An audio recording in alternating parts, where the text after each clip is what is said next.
Hello, my name is Chef Mike Nyland. I'm a personal chef in the Tucson, Arizona area, and today I'm going to teach you how to make pizza sauce using just tomato puree and some seasonings.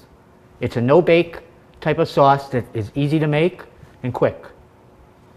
First, 1 can of tomato puree, 15 ounce. Italian seasoning. Kosher salt.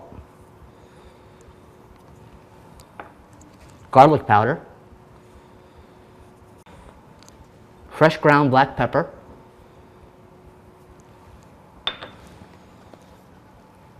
Fresh garlic.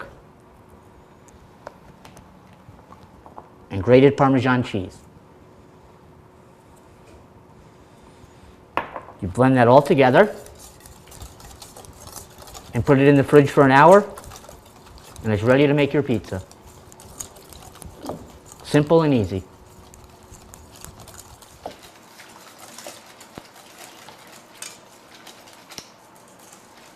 Yeah. And that's how you make fresh sauce for pizza from just tomato puree.